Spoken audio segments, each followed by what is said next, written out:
clearly you've connected the dots there a little bit. Brian, where do you see mobile in the zero moment of truth?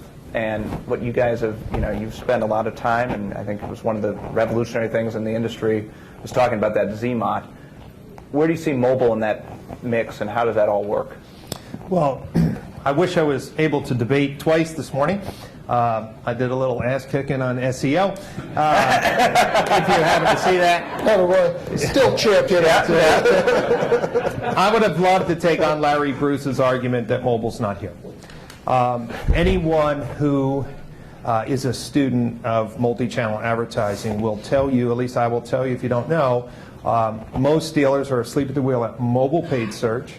Mobile ads, when done properly, convert about 300% more than desktop ads, and we can drive tremendous low-cost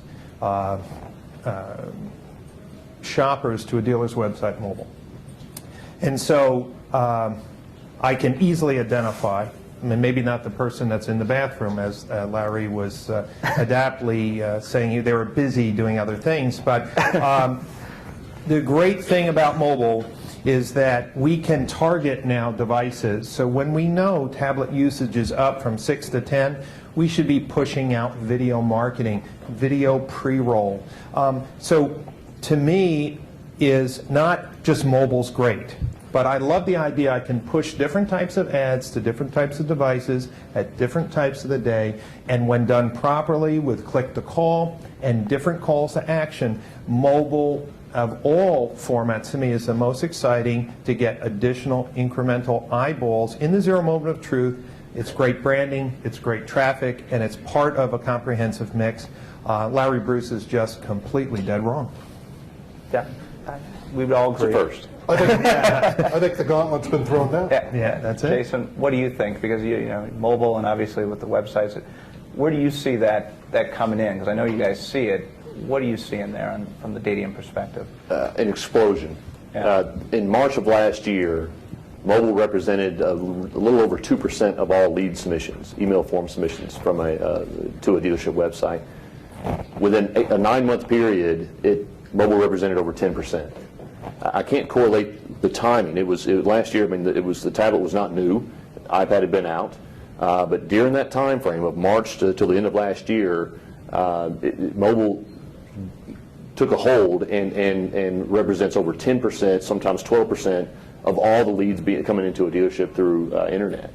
Going to Alan's point, and the point was in looking at cars.com traffic, we noticed the same phenomenon.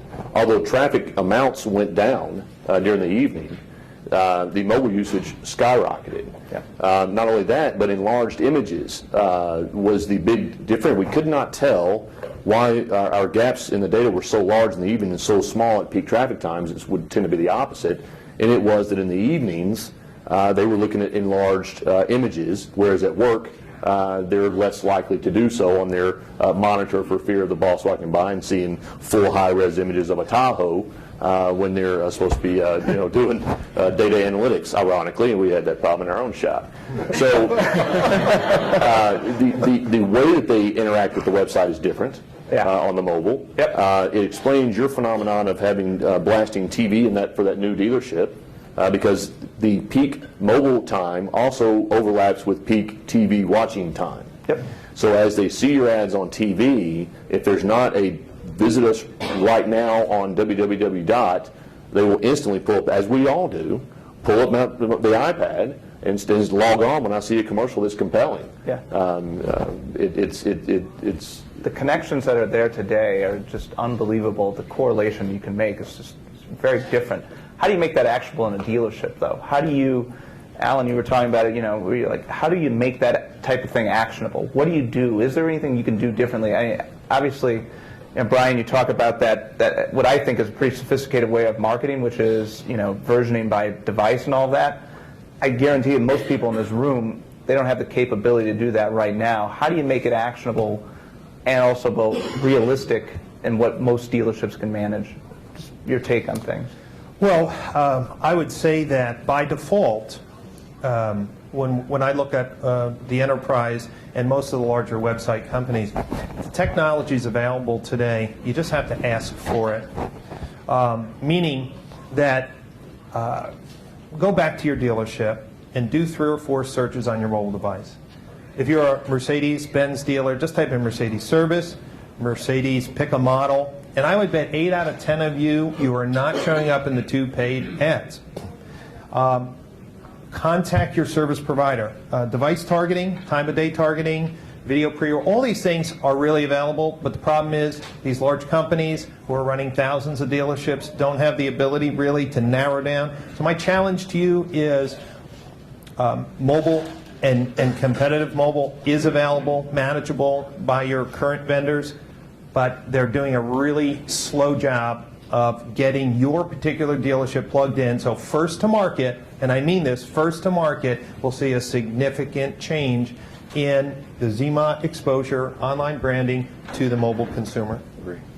Yeah, this is the Beastie Boys theory of dealership advocacy. You got to fight for your You right. got to fight for your right to party. Call Yeah. the vendor up. Yeah. It is amazing what they will do sometimes. Beautiful. God bless Adam. Yeah, yeah, I know. You've got to fight that. That's Be a true. conference without a Beastie Boys. Yeah.